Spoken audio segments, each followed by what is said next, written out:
Welcome back to Sports Talk ATL. I am Chase Earl, joined by Alex Sword. Last week, Alex, you said something, and I didn't necessarily agree with it. And I'm not saying it's likely, but it did get me thinking this week about how Alex Anthopoulos might approach this trade deadline differently than people expect. We say, hey, just go out and get a bullpen arm. I still think that's the most likely course of action. I don't expect any huge splashes, but you look at the way they upgraded with Sean Murphy. They traded an all-star in William Contreras. They already had another all-star in Travis d'Arnaud. He upgraded his strength. It turned out fantastic. Now I'm looking at the roster now. We talked about Bryce Elder. I think he's a guy that if you wanted to sell high on, and whether it's for an Ohtani or whether it's for like a cost-controlled ace, like someone that I can't even think of, but if there's someone out there that has 2 or 3 years of control that is a legitimate ace that like we talked about Max Fried, Spencer Strider, you add another third guy in there and you have Charlie Morton, you upgrade from Bryce Elder and you sell high on them.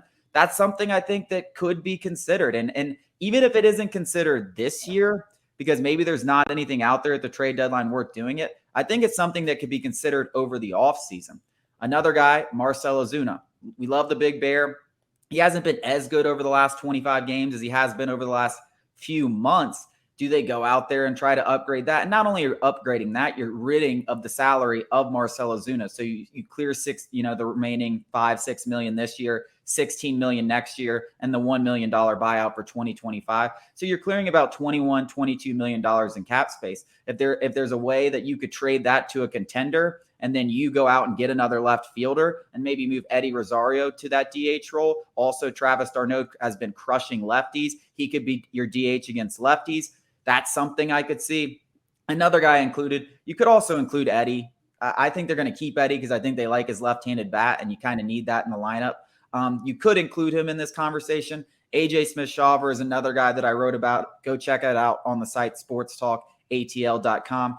I think he's going to be back on the major league roster. And if you ever did want to make a big splash, he's your top prospect. He's probably going to have to be included given what the Braves have in their farm system. Yeah, and it's not likely. We both, if we had to put money on it, both of us would bet it's going to be a bullpen addition. It's the most obvious hole. Left field hasn't been a hole. Eddie Rosario's back. He's contributing in a major way. I think he's just south of 800 OPS. Marcell Ozuna's north of 800 OPS. Marcell hasn't played in left field, but, you get the gist. But like I said, Alex Anthopoulos doesn't think like us. Like he's not – we're playing checkers, thinking of the obvious moves. Alex Anthopoulos is playing chess. He loves Sean Murphy. He coveted him for a long time. He saw the opportunity the A's were selling, and he jumped on it. You don't know who he's been looking for, and it could be a starting pitcher. It could be a left fielder. Who knows what he's been looking at, what the front office has been, studying and looking at and being like, this is a guy that we really like, intangibly. He's going to fit in with the locker room. We love what he provides on the field, defense. Eddie Rosario leaves a little bit desired defensively, though he's been pretty decent for much of the season. The White Sox series was bad. So maybe they want to upgrade defensively left field. These are all things that us, we're simple-minded fans where we think, there are no holes in the lineup and this and that the bullpen is what needs to be addressed. That's not necessarily how Alex Anthopoulos thinks about it. Though, if I still put my money on it, it's got to be a bullpen. To me, it's, that high-powered arm. Just go in, use your big trade chips. Vaughn Grissom, he's a major league bat. Defensively, the Braves have nothing for him, unless he's, much improved at shortstop.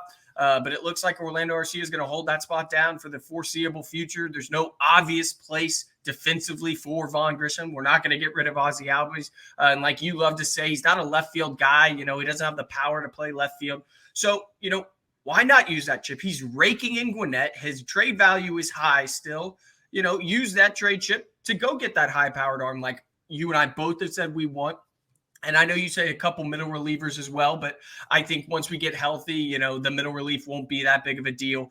It's just that high-powered arm for me. But again, like I just said, Alex Anthopoulos isn't thinking about it like we are.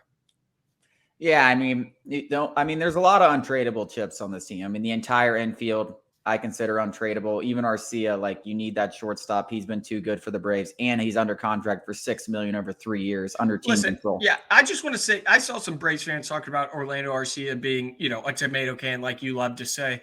And even if he is just, league average, right below league average, and runs created, it doesn't matter because he plays good defense at one of the hardest positions to play on the diamond. And when you got to line up 1 through 9 that can go yard, because Orlando's got power, it doesn't matter that he can't hit for average, even though he's still producing above league average. So all the fans that are talking about that is just ridiculous. Yeah, I mean, he was always in line for some regression, but he's already given the Braves enough. And if he can just play defense, I don't really care. He's also come up with some big hits. I mean, he's had a lot of clutch hits in the Braves just this year. I can remember he tied the Mets game up, and that was probably the game of the year that went to extra. And Ozzie Albies hit that walk-off with Chipper and Frenchie and all them. And he came up with the game-tying homer. He's had multiple walk-off homers. He had a big homer in the playoffs last year, even when he wasn't hitting that well. So I'm fine with Orlando Arcia. And when you have him under that kind of contract, it's really a no-brainer.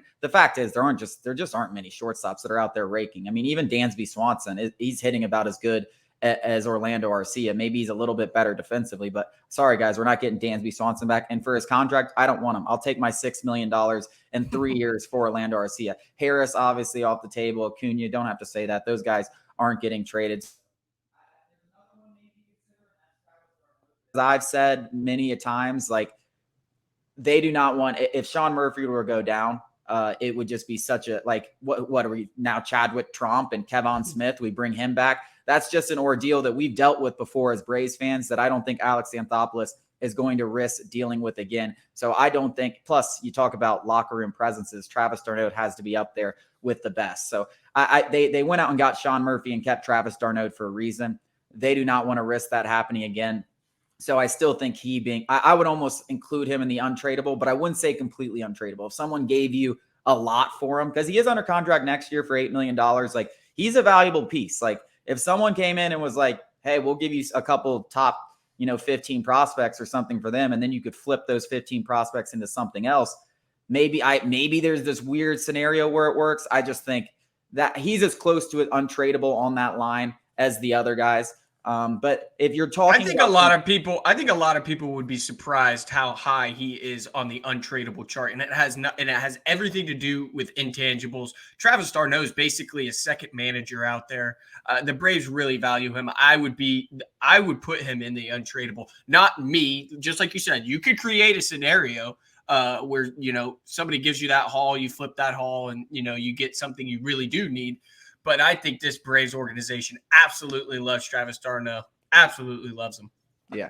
And like I said, I do not think any of these things are high possibilities. I mean, even Marcell Ozuna, when he was bad, you saw how valued he was in the locker room and how much he's meant to guys like Michael Harris and how he's kind of like a glue guy. Like, a lot of fans may not like him, but he's loved in the locker room as well as anyone. And I think that matters.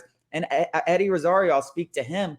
Yeah, he frustrated people with his defense against the White Sox, but he's been pretty good this year, especially since the month turned to May. And on top of that, he's got that clutch gene. I mean, how many clutch hits has this guy come up with, including the playoffs? And we got to start looking towards October. Like, there's not many guys I want in the batter's box in a clutch situation come October, especially at the end of the lineup, than Eddie Rosario. So I really have a tough time wanting to deal him. So that's why I don't think any of these guys get dealt.